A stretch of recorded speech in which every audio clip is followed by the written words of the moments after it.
नमस्कार दोस्तों, मैं लक्ष्मीना देवी लक्ष्मी लोकगीत चैनल में आप सभी का स्वागत करती हूँ। मैं आप सबके बीच में लाना चाहती हूँ देवी पचरा गीत। ये हमारी देवी पचरा गीत पसंद आए तो लाइक सपोर्ट शेयर आप लोग जरूर करिएगा। कमेंट बॉक्स में जरूर बताइए देवी पचरा गीत कैसन लगा। अब पसंद आए तो आप लोग अपने इस छोटी बहन का मदद जरूर करिएगा।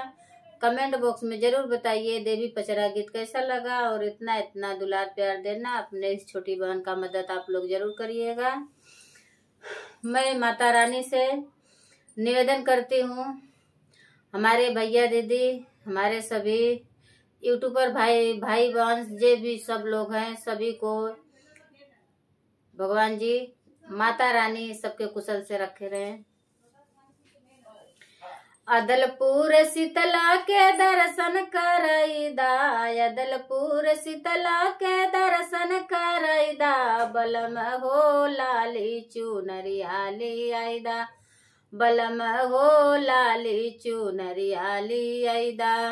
अदलपुर शीतला के दर्शन करईदा, बलम हो लाली चुनरियाली आईदा, बलम हो लाली चुनरियाली आईदा। बहुत दिना से मोर लगल रमनवा, अदलपुर शीतला करब दर्शनवा, बहुत दिना से मोर लगल रमनवा, अदलपुर शीतला करब दर्शनवा। चल के दोनों जाने शिष्या झुकाई, चल के दोनों जाने शिष्या झुकैब, बलम हो लाली चुनरियाली आईदा, बलम हो लाली चुनरियाली आईदा।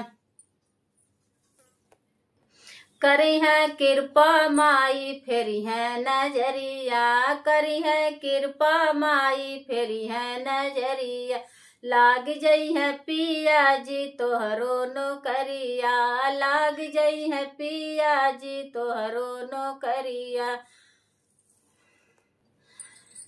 दी है शीतला माई अपन बरदनवा, बलम हो लाली चुनरियाली आईदा, बलम हो लाली चुनरियाली आईदा। मैया दर्शन करब नरियर चुनरी चढ़ैबे, करब दर्शनवा मई के नरियर चुनरी चढ़ैबे। मैया से मांगब बरदनवा, बलम लाली चुनरी लियाईदा।